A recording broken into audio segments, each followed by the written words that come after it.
हरे कृष्णा। ओम नमः भगवते वासुदेवाय। ओम नमः भगवते वासुदेवाय। ओम नमः भगवते वासुदेवाय। नारायणं नमस्कृतं नरं चैव नरोत्तमं देवीं सरस्वतीं व्यासं ततो जयमुदीरये। नष्टप्रायेषु अभद्रेषु नित्यं भगवत सेवया भगवति उत्तम श्लोके भक्ति भवति नैष्टिके। कृष्णाय वासुदेवाय देवकी नंदनाय च नन्दगोपकुमाराय गोविन्दाय नमो नमः। हरे कृष्ण। आज के श्रीमद् भागवत सप्तम स्कंद अध्याय 26 नंबर श्लोक। धर्म अर्थ काम इति जो भीत स्त्रीवर्गम। धर्म अर्थ काम इति जो भीत स्त्रीवर्गम। इक्षाय त्रिनय दमो विविधा च वार्ताम्। मने तदेतदखिलं निगमश्च सत्यं स्वात्मात्मन सोऽसु हृदय परमस्य पुंसम।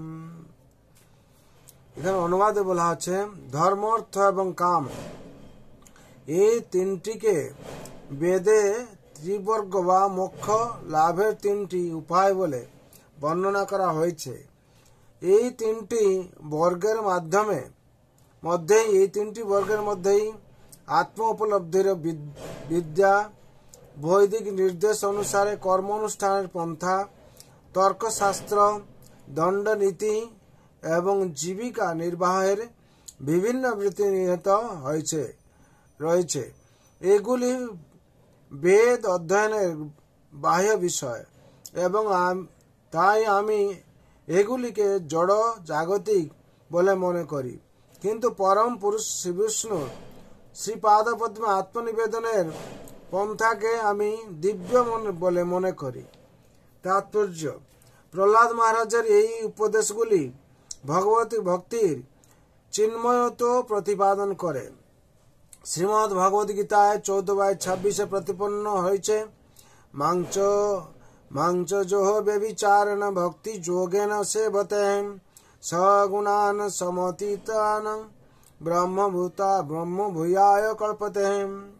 যিনি ঐকান্তিক ভক্তি সহকারে আমার সেবা করেন এবং যিনি কোনো অবস্থাতেই অধঃপতিত হন না, তিনি প্রকৃতির সমস্ত গুণ অতিক্রম করে ব্রহ্মভূত অবস্থায় উন্নত হয়েছেন।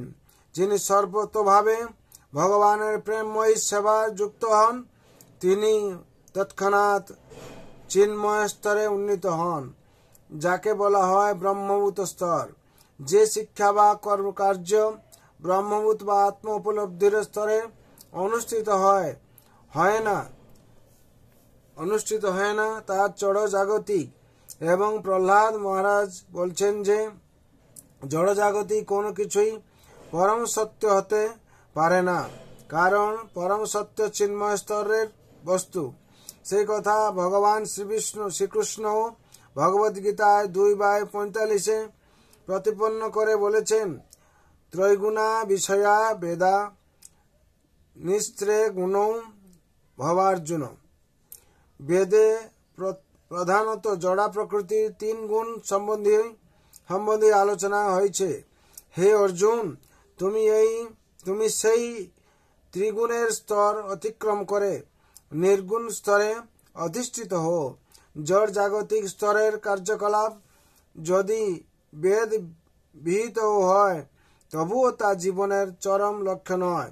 জীবনের চরম লক্ষ্য হচ্ছে পরম পুরুষের কাছে সম্পূর্ণরূপে আত্মসমর্পিত হয়ে চিন্ময় স্তরে অবস্থিত হওয়া।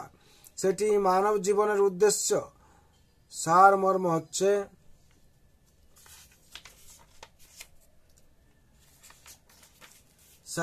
হচ্ছে বৈদিক ক্রিয়াকলাপের অনুষ্ঠান এবং নির্দেশ নির্দেশ হেয় বলে মনে করা উচিত নয়। সেগুলি চিন্ময় স্তরে উন্নীত হওয়ার উপায়। কিন্তু কেউ যদি চিন্ময় স্তরে উন্নীত না হয়, তাহলে বৈদিক অনুষ্ঠানগুলি কেবল সময়ের অপচয় মাত্র। সেই কথা শ্রীমদ্ ভাগবতে 1/2/8 প্রতিপন্ন হয়েছে। ধর্ম সুনিষ্ঠিত স্পুংসাম বিশ্বকোশেন কথা সুয়ম নত্যপাদ येद যতিম রতিং শ্রম বহৈ কেবলম। স্বীয় বৃত্তি অনুসারে বর্ণাশ্রম পালন রূপ স্বধর্ম অনুষ্ঠান করার ফলেও যদি পরমেশ্বর ভগবানের মহিমা শ্রবণ কীর্তনে আসক্তির উদয় না হয়, তাহলে তা বৃথা শ্রম মাত্র।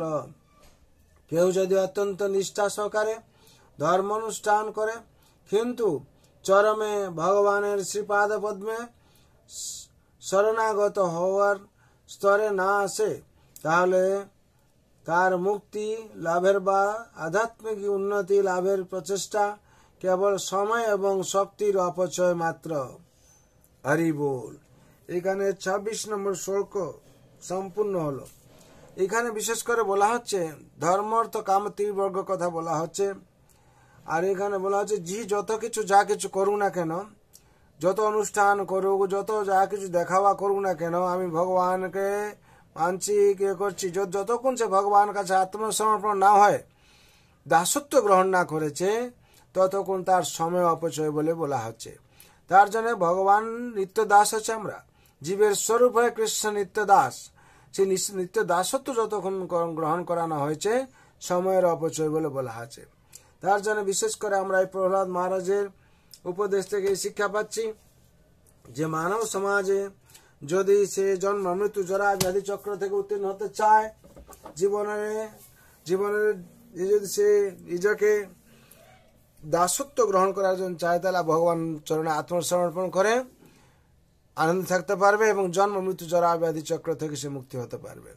তার জন্য সবার মঙ্গলের জন্য, পরিবারের মঙ্গলের জন্য ভগবান রাতুল চরণে প্রার্থনা রাখছি। সর্বভবন্তু সুখিনা সর্বে শান্তু নিরাময় সর্বভদ্রাণি পশ্যন্তু মা কশ্চিৎ দুঃখ ভাগ ভবেৎ। হরে কৃষ্ণ কৃষ্ণ কৃষ্ণ হরে হরে, হরে রাম রাম রাম হরে হরে। जय श्रीमद् भागवत महापुराण की जय। जय जगतगुरु शिल प्रभुपाद की जय। जय श्री गुरु महाराज की जय। अनंत कोटि वैष्णव भक्त वृंद की जय। उपस्थित भक्त वृंद की जय। निताय गौर प्रेमानंदे हरि हरि बोल, हरि हरि बोल, हरि हरि बोल। जय जय श्री राधे श्याम। एक शास्त्र देव के पुत्र गीतम, एक देव देव की पुत्र एव, एक मंत्र जस्य नमामि जानी, कर्म अपेक्षं तस्य देवस्य सेवा। हरि बोल।